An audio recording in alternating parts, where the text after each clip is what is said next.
And That to kind of start off the religion debate, since Son of Lucifer still isn't here, do you say that it was like your aunt or your grandmother that made you start really doubting your faith, and that's when you began your walk towards atheism? That's me. Oh, me? Oh, yeah. Okay.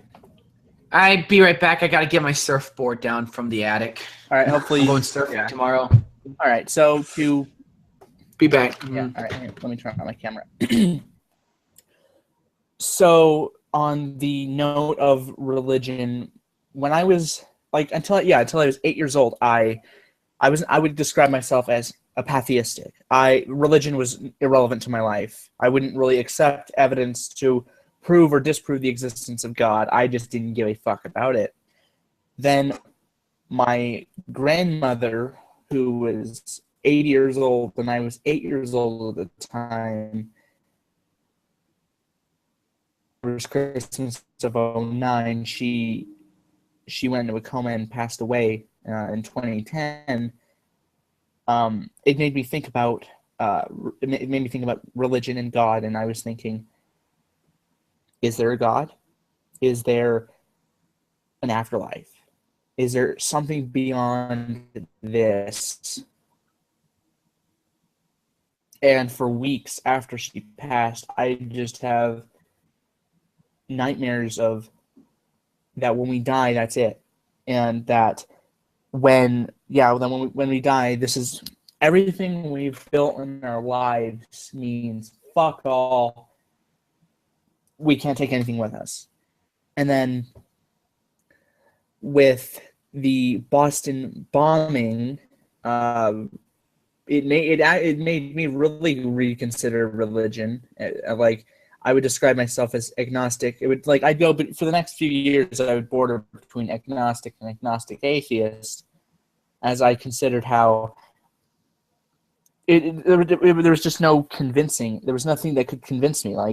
I would try to be as open-minded as one can possibly be, but it just wouldn't show. There was just nothing there.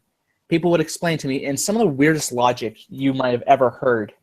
Oh, I said to one kid, I don't believe in God, and he's like, he was saying something about Adam and Eve, and Adam ate an apple, and that created the Adam's apple, or something like that, and that was the proof of God. And I'm thinking, there was so much retardation in his statement. I'm thinking, how in the fuck do you get from Adam eating the apple? How does that? And it gets stuck in his throat. How do you get the car in your face? How in the fuck do you get from that to that proving God? I don't get the whole from point A to point C logic. Oh, okay. What you just told me there gave me cancer. Oh, it's fucking hilarious. And Oh man, your video is so out of sync with your audio.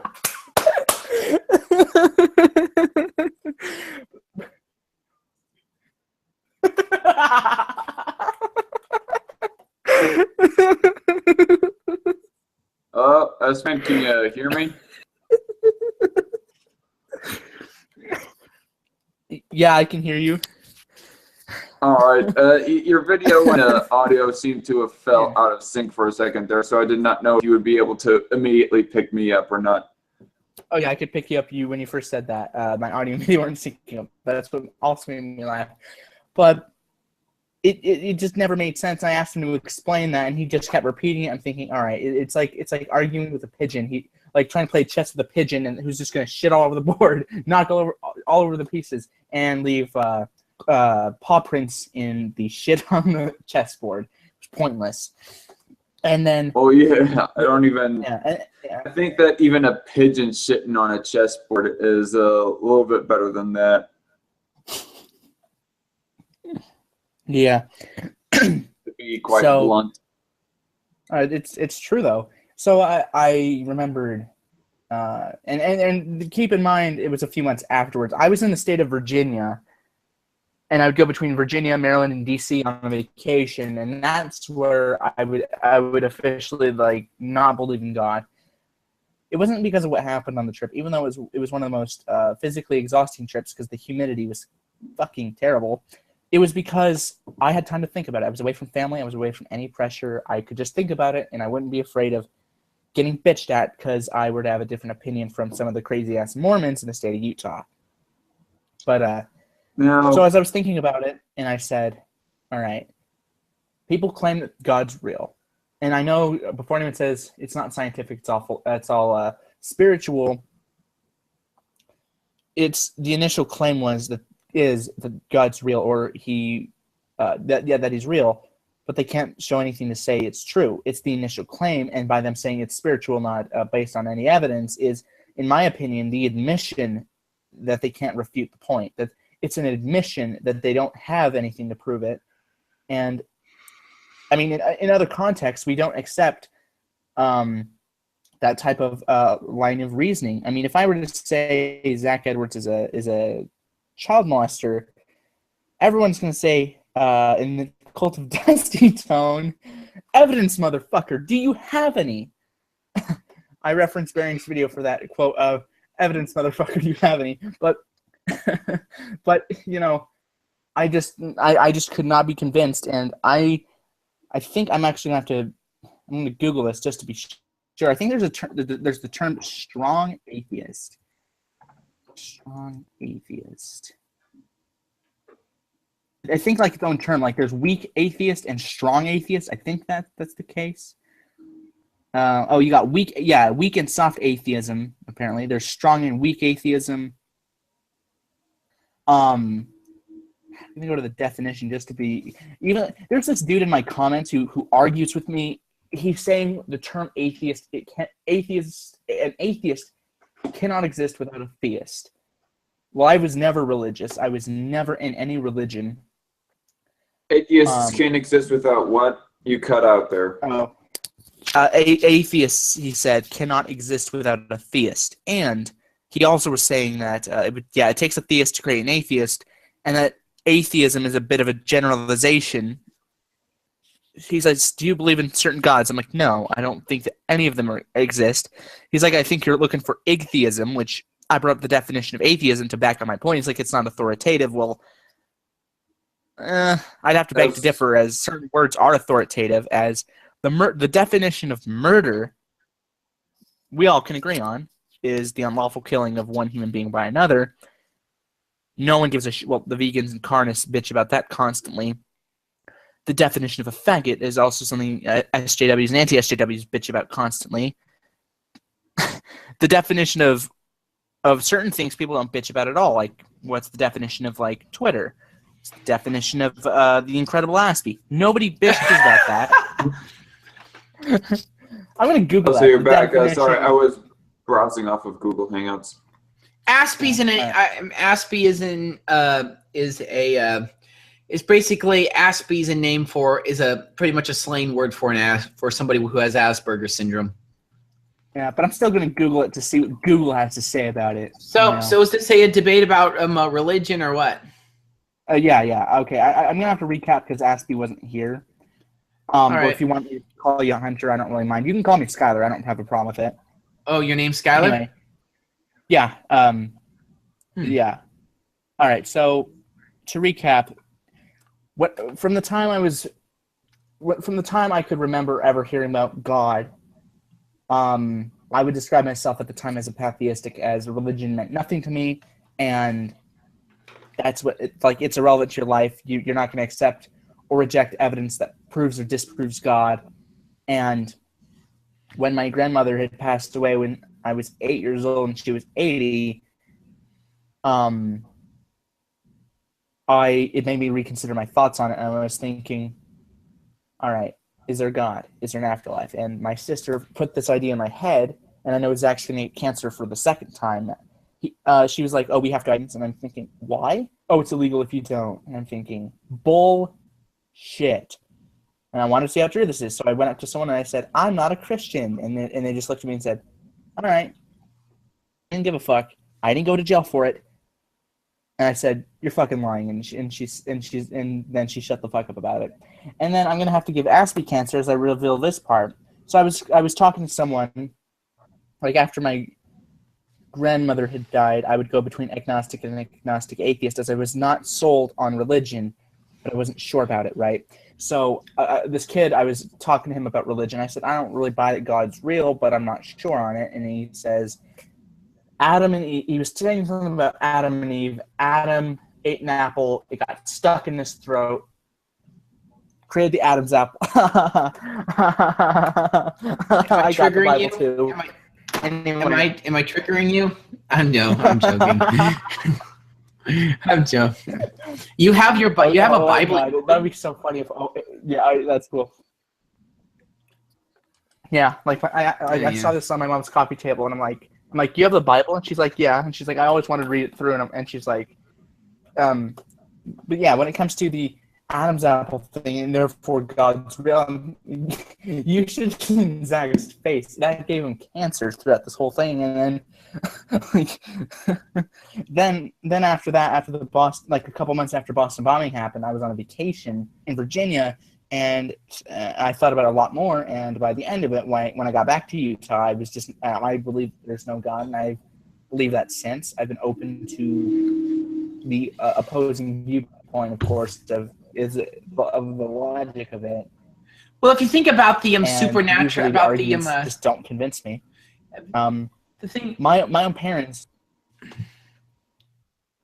Keep going. Oh, you wanted me to talk, or?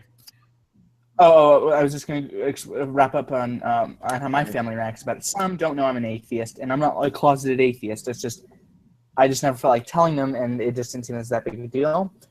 My mother was raised as a Mormon because this is Utah, and we're infested with Mormons. And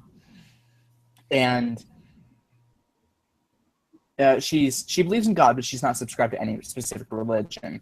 My father was raised Catholic, but I don't think he's subscribed to Catholicism anymore. And he gives me this vibe of being an atheist, as he doesn't really view religion relevant to his life.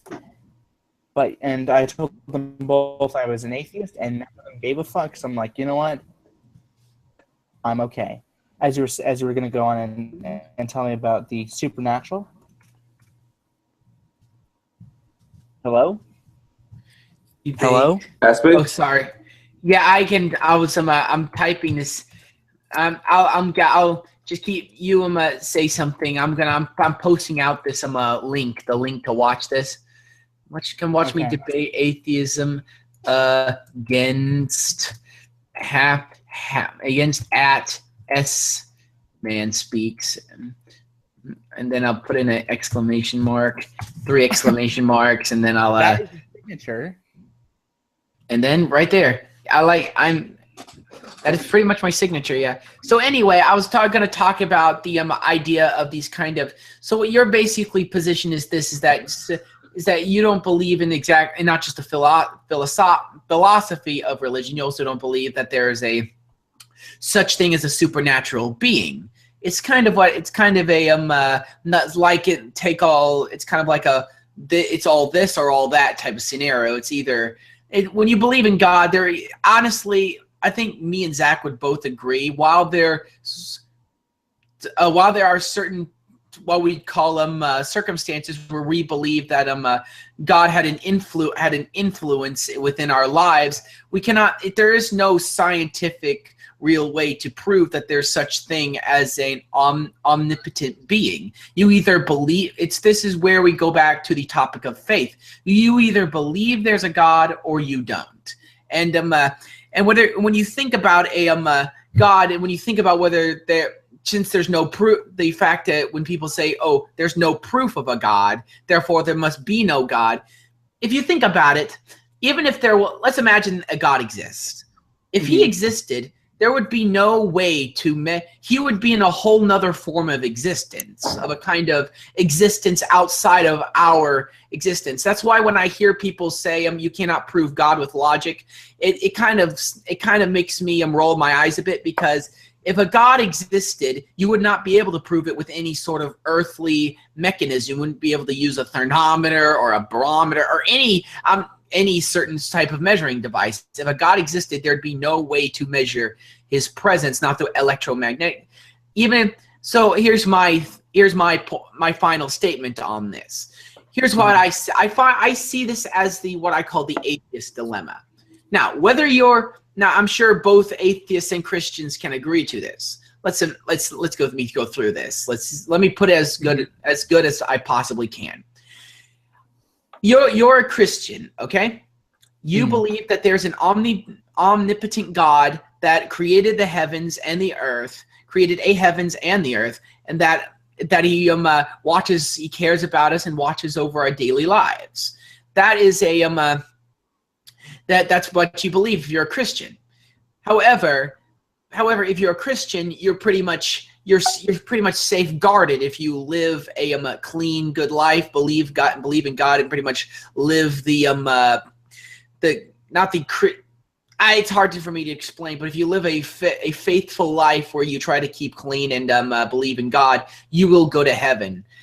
However, I look at it like this: even if a God doesn't exist, I'm still free, because when you die, there is no atheist God which is going to throw you into hell when you get the Christian. If you're a Christian, if you're an atheist, you believe that there's nothing on the other side. So therefore, if there is nothing on the other side, it does not matter whether I believe I'm a Christian or not. However, it's kind of harder if you're an atheist, because because if you're a Christian, you basically have 100% chance of either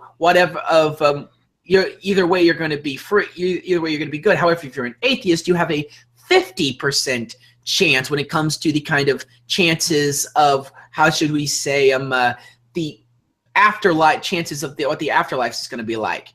Basically, if you're an atheist, you either believe that God. If you're an atheist, if you're an atheist. Sorry, let me get my bearings back. If you're an atheist, you have a 50-50 chance. If there is no God, you're free. You're good. However, if there is a God, you're screwed, basically, because you didn't believe in God, and the wages of not being a Christian and not believing and not basically accepting God into your heart or Jesus into your heart, the wages for that is hell. So that's basically how I see it. Doesn't matter whether there's no God or not. I feel that I'm safeguarded. Well, I'd have to say, for the whole evidence thing, I will admit. What am I saying? Admit. I mean, what I would say in response to that is, well, like like philosophically, if God's real, then I would have to say you would have a lot. You'd have some things to answer for. I'd have to say, like, Humane Mind explained in his opinion, he's a non-religious deist, but he thinks that God is a hands-off God. So I don't know if you think God's a hands-off God. Well, I think you think that he's a hands-on God. I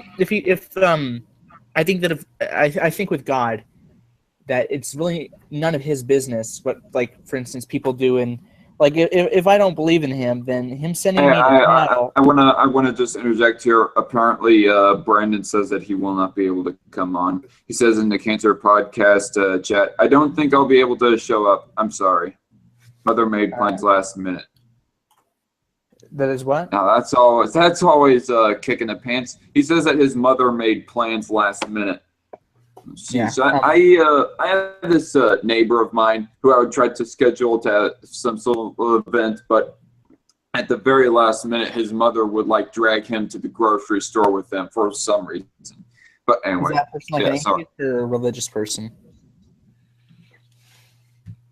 But okay, anyway, with I'd have to say I would find it ridiculous that with God, like, if you believe in him and you'll be going to heaven, if you don't believe in him, you have a chance of going to hell. To me, I would find it ridiculous that God would punish you for not believing in him. He would send you to a place, a fiery place, because you dared not agree with him, that you don't agree that he exists. And I know this might sound off topic, but like in my debate with Zach and JJ with Owen, I attacked the Bible a little bit. And there's some verses I would read to you if you want to talk about that in a minute. But the thing is with the whole evidence thing, like I said, was the initial claim there's God, but how to explain it, and if there was, you won't be able to with like a magnifying glass or whatever scientific tool. It's just if he created things, then how come he doesn't stop bad things from happening? And before anyone says free will, for instance, I think it was either Victoria or Aunt NB or you on one of your streams, I asked this question, and one of them said it was free will. God won't interfere because free will. For instance, when I brought up, okay, God didn't stop he doesn't stop terror attacks. He doesn't stop people dying in third world countries of hunger and AIDS and things like that. He doesn't prevent murder, rape, or the swine flu. He doesn't do any of those things. He doesn't prevent any of those things at all.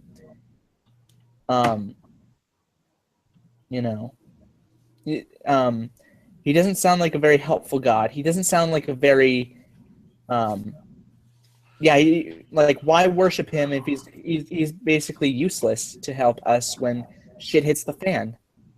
Well, I think it's kind of when you're born, you're giving the set of two roads, and whether you follow each road, you're giving a road which will lead to a happy, holy life, and you're giving a road. You don't know this when you're alive. You don't know how things are going to pan out, because obviously I believe it's half predestined, half not predestined, in that you're not bound to a place specifically, but you're kind of you're not bound to be an evil person. I don't think really anybody is bound to be an evil person. I think everybody has kind of a plan. There's a plan for every person's life, but it's when people veer off of that life. That's when people when they say like the devil or something made me do it. I believe that there are such things as demons and so forth that inhabit the earth in certain circumstances. Although I might think those circumstances are rare. This may seem a little tinfoil hattish, but at the same time, as I'm trying to say here, crap, I kind of lost my train of thought. I keep doing that. But anyway, if you were to you're given a set life. I believe God gives you a set life path, but through free will, most people divert from that path and they end up doing something that is not destined for them, while others end up doing what is destined for them through their own free will. That's the best way I could conjure it. That's the best argument I can think of at the moment. Is that if they deviate, is that they have the free will to deviate off that path, and it's basically like that. Okay. Anyway, so I guess in response to that, I'd say that it deviate off the path like you use your free will to deviate off the path. I'd have to say deviate off the path of free will. I just lost my train of thought. Let me get my bearings back. It's like, so would God curtail our free will to prevent us from going off the path? Okay, I just got a message from some Lucifer. Give me 20, 30 minutes. All right. But anyway, would he take us off? Would he curtail our free will to have us go back on that path? And but I don't. That whole free will thing doesn't necessarily explain AIDS.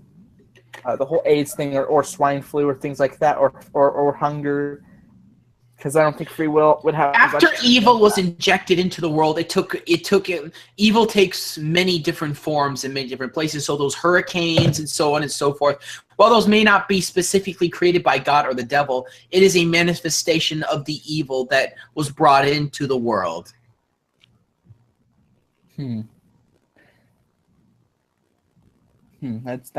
That sounds interesting.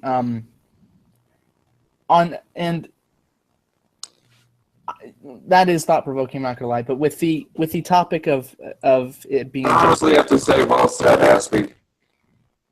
Your audio is because honestly, what? You sound like a robot. You sound like a robot. Oh God, Optimus Prime again.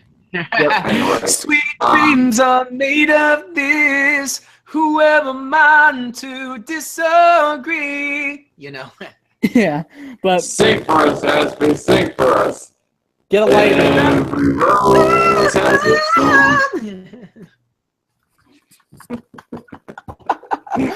Your audio is the audio is just hilarious. You sound like a robot with throat cancer. But try unplugging the earphone. Try unplugging the earphones and putting them back in. That's what she said. But yeah, go with that. Anyway. Yeah. Anyway, as I was saying, me and JJ could not respond to that argument that S-Man posed in our 2-on-2 debate that me and JJ had against him and Owen was, okay, you might have a decent explanation for why evil people do evil things, but not the natural disasters. Like, but yeah, thank you for articulating the response so well, Aspie. Thank you. That is all I wanted to say.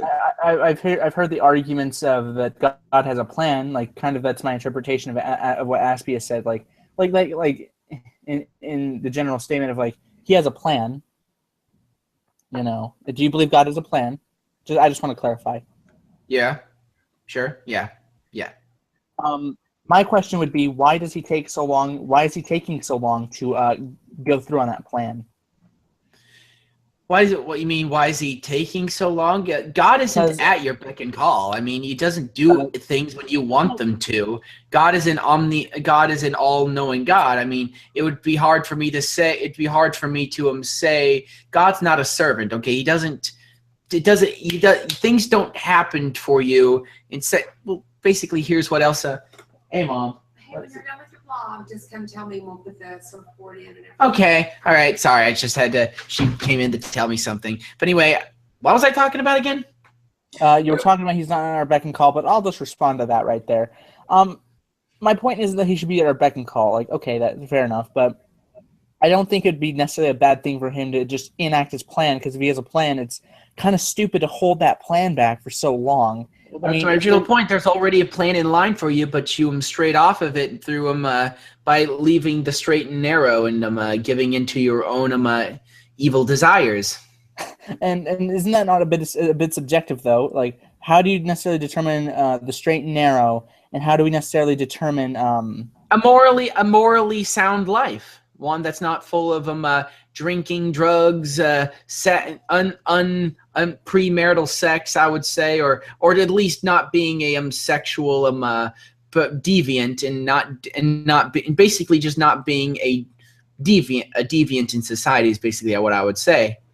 Like deviant, do you mean like people that sleep around a lot, or do you mean like sex criminals? Because if you mean sex criminals, I can see where you're coming from there, but I don't see how premarital sex. Like, I mean, I personally have I think that we should wait till marriage to have sex, because obviously because many scientific studies have shown a positive correlation between a successful marriage and living a sexually, what I would say, moral life. I mean, people, like when Hugh Hefner died, a lot of people would say, oh, he sexually liberated women. Although this is going to sound really terrible to an extent, but to a degree, the sexual liberation of women has not been a really good thing for society in certain aspects. While it may seem good to a lot of men who look at porn and stuff, naked women, like JJ. Like JJ. Hey, JJ, you out there? No, he's not. But anyway, good thing. We only got one viewer right now, so I don't know. That's probably me. Him. Oh. Anyway, with your statement on, first of all, I don't see how necessarily God can be affected by premarital sex, and it sounds like we'd be his slaves, to be honest. We'd have to do everything the way he sees it, or else we go to a fiery place of well, it's not exactly that. You can obviously when you ask for obviously there's this thing called when you ask for forgiveness from God's a very forgiving God. You ask for forgiveness, he'll forgive it. But the thing about forgiveness is there has to be repentance involved. God doesn't just say you can't do something just because God is uncool and he doesn't want you to do it. There's a specific reason. I'm sure in the part in Leviticus, I believe it's Leviticus 18, there's a whole section on sexual things that you should not do that are just listed for many. There's a whole list of sexually deviant things which are listed that you would never do, like don't have sex with your mother, sister, aunt, brother. It's animals. Yeah. I get the whole thing with not having sex with animals and people related to you. I absolutely think that people that do that Yeah, but it's yeah. I think that what I'm trying to get at here is God doesn't just say things because he's uncool. God says certain thing. God says certain things so that you can so that for a reason, because it's dangerous. Like, for example, you know why the Jews are not allowed to eat pork? I've never actually found out why, It's though. actually the real reason. I thought it was because that pork was just plain unhealthy. Like I always heard that pig meat was generally one of the least healthy meats out there. Well, that's true. While that is true, there's also another backstory to it. Pork, while the actual law in the Bible, it says you can't eat animals with a without a. I think it's you can't eat an animal with a split hoof. And I think, sorry. Now I remember. If you're going to eat an animal, it has to have a split hoof and chew its own cud. If it doesn't do either of those, if it doesn't do one of those things or eat neither of them, you cannot eat it. Like pigs have split hooves, but do not have, they don't chew their cud. So therefore you can't eat them. But here's the other part of it. There is unless you cook pork to a certain degree, that's why you have federal standards. You have to cook pork. You have to cook it till it's cooked all the way through, not medium rare, because pork contains a parasite. It starts with a T. I forgot the name of it. It's called trigonosis or something, which will start growing in your intestines, and eventually it will block your intestines, and you will starve to death. There's the reason why people were not allowed to eat pork back in those days is because pork, there's a good chance it would kill you. But nowadays with all the honestly, it wasn't until the book of Acts when God appeared before Peter and said, you can now, and God went before Peter and said, now you can eat all of these animals, because God said you can eat these other animals now because you have to it's a what we call an occupational hazard. In order for Paul to go outside of his homeland and to preach the gospel, he had to eat what we would call animals that were forbidden in the Jewish Old Testament. So so that's the reason why pork was not allowed to be eaten back in the day, was because it was because it was considered a dangerous meat, and also to tie into the bigger picture, God doesn't forbid you for anything, but he kind of recommends you from not doing certain things due to the fact that it's not that eating them that basically there's a good reason for all the laws in the Bible. All right, I'm on, since you brought up Leviticus, and I think this will tie into what you just said there. All right, do you know what chapter 20 of Leviticus, chapter 20, verse 13, do you know what that says? What does what say? Okay, Leviticus, chapter 20, verse 13. That's what I'm going on. I know, that's the gay one. I'm pretty familiar that it says that gay men should be stoned to death. But obviously, homosexuality was just one sexual deviant act compared to a whole list of others. And the reason why I believe homosexuality was forbidden in the Bible was because sexually deviant acts were a sign of a socially degrading society. And when society start accepting sexually deviant acts, that leads to a slow but sure breakdown in society. That's why this is why it ties into another thing. I watched a documentary on a man who didn't cure cholera, but he helped to find a revolutionary way to treat it and have people survive it. Instead of actually finding a cure for the disease, he found out that if you could mitigate the symptoms of a disease, you could basically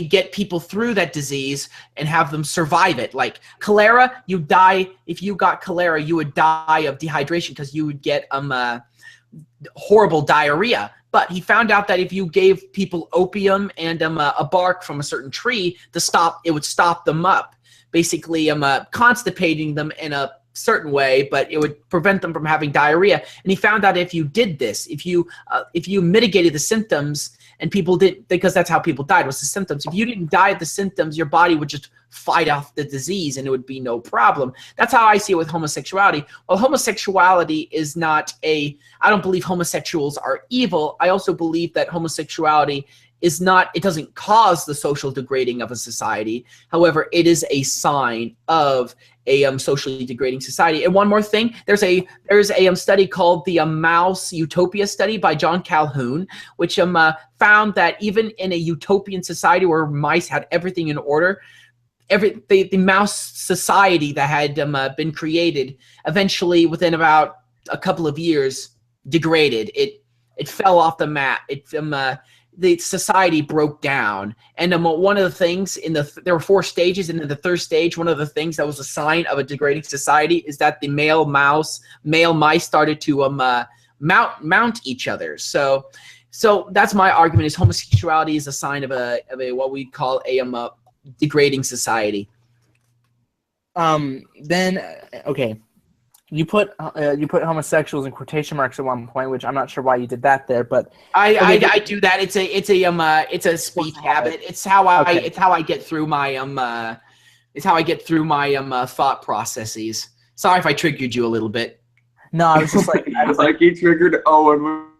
Well, I'm not going to call you I'm not going to call you a homophobic piece of shit. And besides, he used nothing but strawmans and ad hominems with the attributing the motive. But I'm not homophobic at all. I like gay people. I'm a music major. I like them. But to be fair, nice people. you did. You said that it was a sign of. And if I'm misquoting you, then please correct me. I'm not gonna be like Owen and not let you defend yourself there. But you said they were a sign of a degrading society. Right? It's a sign. I mean, it is. I mean, the thing. Here's my example of it. When people, there's a line between acceptance and tolerance. If people tolerate a certain act, I mean, here's my thing. I don't think homosexuality should be exactly should be in your face. Like you go to like the gay pride parades and you see people dancing around in like S&M type clothing and so on and so forth. And I believe that homosexuality should be kept to the bedroom, and that it should not be something that should be in your face out in the public.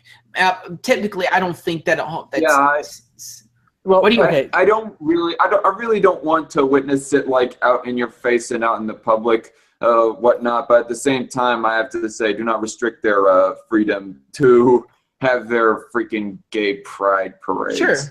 Sure. I have nothing against that. I mean, I'm just saying. I'm not saying that that I don't think it's anything bad against homosexuals. Obviously, homosexuals are people that I feel for. I don't hate them whatsoever. I don't think they're evil people. I actually considerably like gay people, but I just think that homosexuality is a sign of a society or at least the outward expression of it is a sign of a society which is slowly on the decay.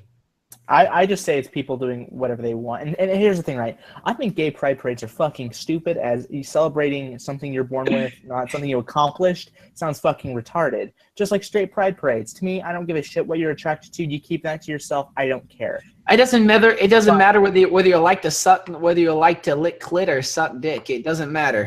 I'm not sorry to be blunt. I don't know. No problems. Sorry, Lord. And JJ have been.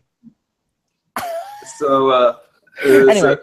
so I want to say in response to the whole stoning. You cited verse, or you cited Leviticus 20 verse 13. I'll read it verbatim so we know what we're on. Okay. If a man lies with a male as he lies with a woman, both of them have committed an abomination. They shall surely be put to death. Their blood shall be upon them. Then there's another few verses where the punishment seems not to fit the offense or the sin. It doesn't seem to fit it, and it seems to be a bit of an excessive punishment. One, please. Well, wait. I want to very quickly respond to S-Man. But then Jesus in John 8:7, as Jesus, he was coming to earth and he was trying to fulfill the covenant, the old Mosaic covenant, which that is what you just cited, was from the old Mosaic law, S-Man, regarding stoning gay people. And so Jesus says in John 8:7, okay, so when they continued asking him, he lifted up himself and said unto them, Jesus, quote, he said, that is He that is without sin among you, let him first cast a stone at her, unquote. So he's referring to how basically it is not your place to stone people just because they are sinful, because you in turn are without sin yourself as well. So therefore, don't stone anyone anymore for your sin. That is true. That is true. Also, can I read what I was saying? Actually, yeah, you go ahead. All right, I was going to say that in relation to what I said about where I started coming up with this argument against about homosexuality, which I thought of. It came from this verse right here, Leviticus 18:1-5. The Lord said to Moses, "Speak to the Israelites and say to them, I am the Lord your God. You must not do as they do in Egypt, where you used to live, and you must not do as they do in the land of Canaan, where I am bringing you. Do not follow their practices. You must obey my laws and be careful to follow my decrees. I am the Lord your God. Keep my decrees and laws, for the man who obeys them will live by them. I am the Lord." And then he goes on to list a whole bunch of sexually deviant acts. And don't have sex with your mother, don't have sex. I think the reason why they were also against not just homosexuality, but all these others, is because they observed what societies were like who practiced these. They saw something about these sexually deviant acts, which led to that they saw that it was a sign of a slowly degrading society. So that was basically. But also, what Zach said, is that the God of the Bible, well, I don't believe that the God of the Bible changes. I just believe that the circumstances changed. After Jesus died on the cross, you could go straight to God for forgiveness. Therefore, the circumstances changed. And while people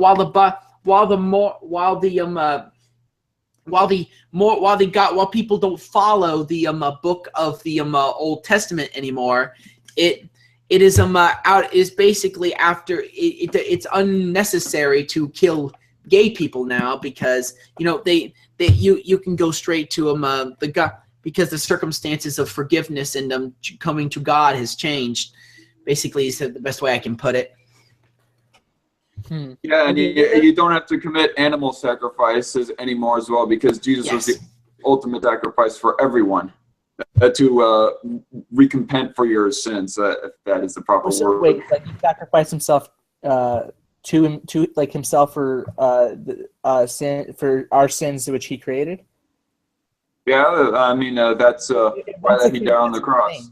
That'd be insane. I wouldn't that's just me. I wouldn't sacrifice myself to make up for the sins of others that I created. That would be insane.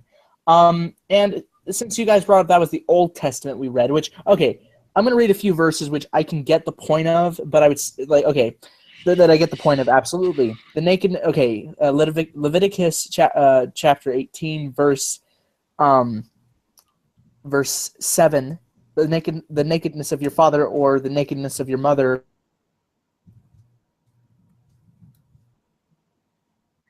What? Sorry. It's obvious that you.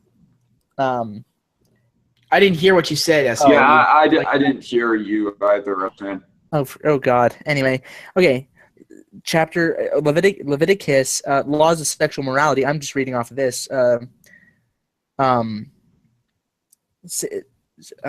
16 verse 30. Laws of sexual morality. I got one that says, and I assume it's.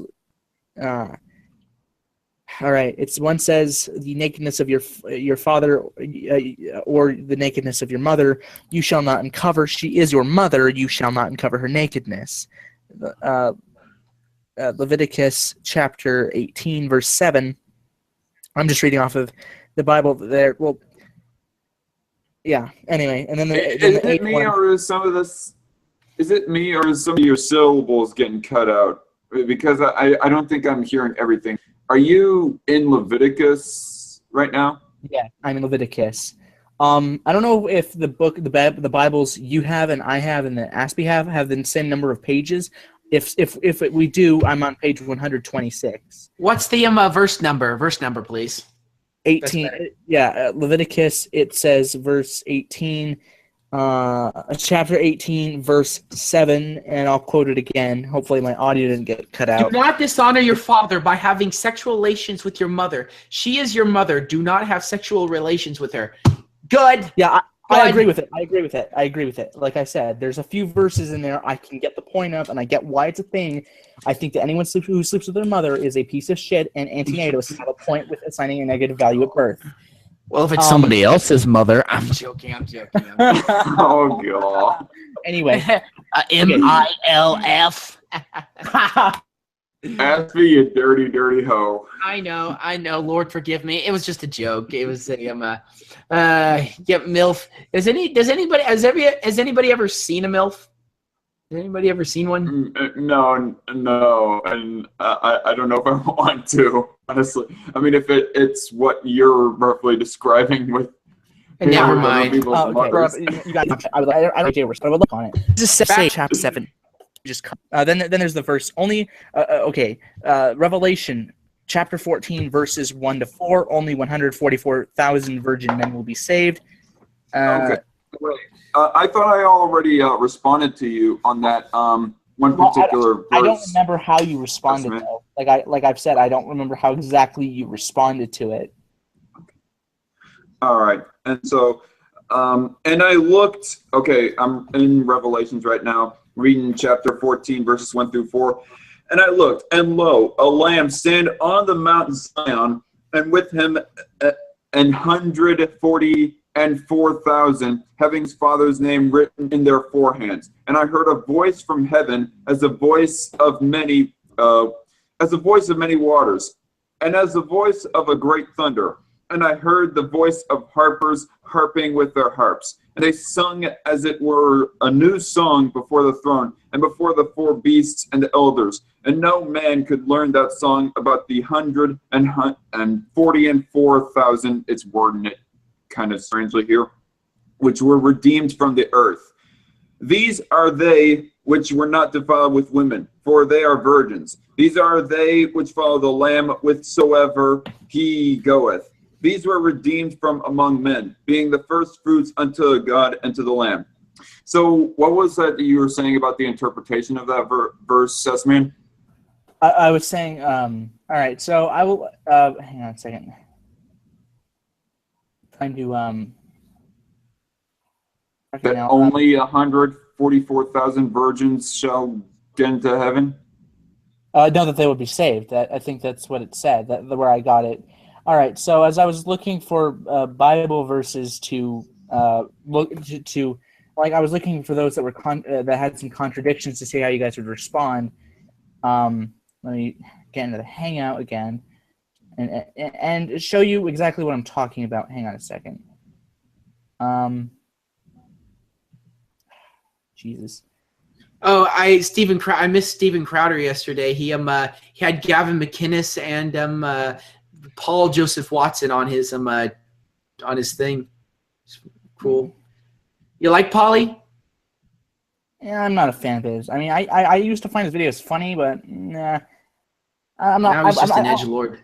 I don't hate the guy, but I'm not really a fan of his.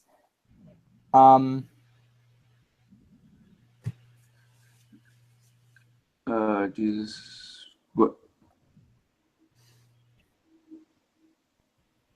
A lot of these contradiction things tend to be very very kind of lazy interpretations of it. I mean, of course, you have to go to more there's more complicated interpretations of that.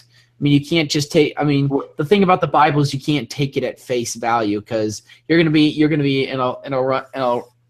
taking a run for your money. These images are a bit weird, to be honest. I didn't see what this one says. Atheism. The belief that there was nothing and there was nothing and nothing happened to nothing and then nothing magically happened and nothing magically exploded for no reason, creating everything, and then a bunch of everything magically rearranged itself for no reason whatsoever into replicating bits which turned into dinosaurs. I think this is to mock atheism a bit. Yeah, that is. That's a. It kind of sounds like it. It does. Yeah, it's exactly so. As I was reading it, I'm like, that's just. It's like.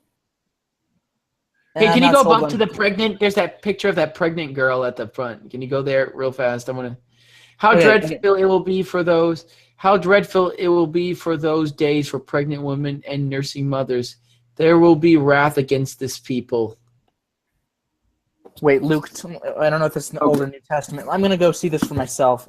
Luke 21:23 is New Testament. Oh, fuck, I And don't have it. if I recall Again. correctly, wait, I want to respond to this. Like, if I recall correctly, like during a Bible study that I had with my family at one point before I had moved out, the interpretation for that verse is that it's referring to of how pregnant women and nursing mothers will basically be, okay, like he's referring to the end times. Like that is, and that in the end times, people will be running for their lives, trying to, well, obviously save their own lives. But it will be kind of hard for nursing mothers and pregnant women to run for their lives because, well, they're with child. They have the responsibility of carrying the child with them. Yeah. So it's not like Jesus is actually saying like God will actively punish them, but that in them trying to run away from tyrannical dictators, they will get punished by them dictators. Look into, well, I'm using layman's terms in trying to translate this, but by them tyrannical dictators, they will die by their hands. Is how we basically interpreted that. What was it again? It was 21 verse what? Oh, let me go back to that image. Fuck. Luke 21, chapter 21, verse 13. Okay. All right. I'm really good at remembering numbers because I think like there's some atheists I know who I think they're just atheists because they view the religion as homophobic.